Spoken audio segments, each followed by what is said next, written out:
So, true strength and masculinity might be the exact opposite of what we think.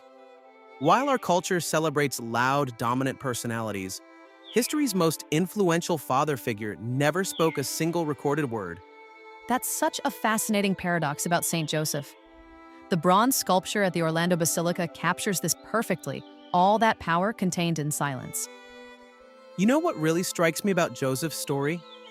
Here's a man who faced an impossible situation, his fiancée pregnant by divine intervention. And instead of public drama, he chose quiet dignity and acceptance. That kind of strength is revolutionary. Hmm. It really challenges our modern notion of what power looks like, doesn't it? Especially in this age of social media and constant self-promotion. Well, there's this incredible personal story that illustrates this perfectly. Father Angelo Casimiro and his relationship with his father Ariel.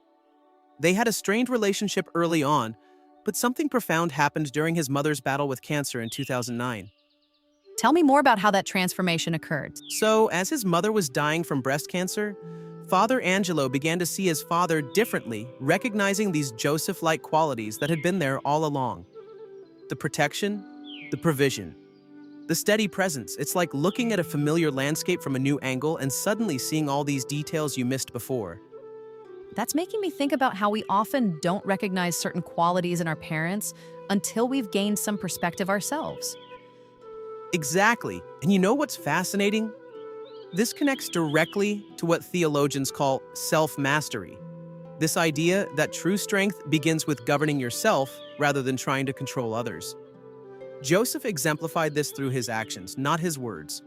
So, in that sense, his carpentry wasn't just work, it was like a physical manifestation of this inner discipline.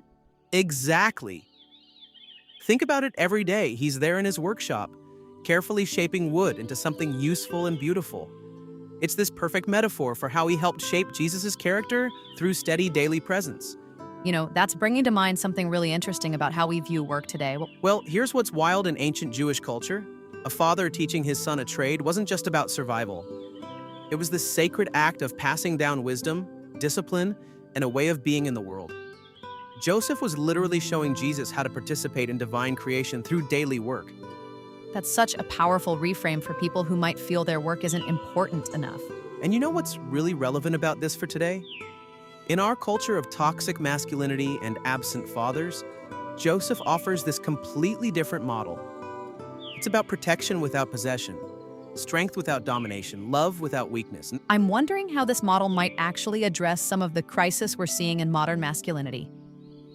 Well, look at the statistics. Studies show that children with present, engaged fathers are more likely to have better emotional regulation, stronger self-esteem, and more successful relationships.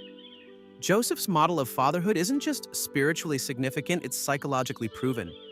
That's fascinating how ancient wisdom aligns with modern research. And here's what's really hopeful about all this. It suggests that real change doesn't require grand gestures or dramatic transformations.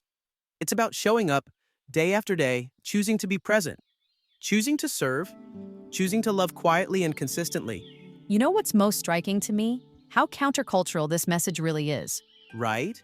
In a world that's constantly shouting, "Look at me," Joseph whispers through history that true strength often looks like silence, service, and steady presence.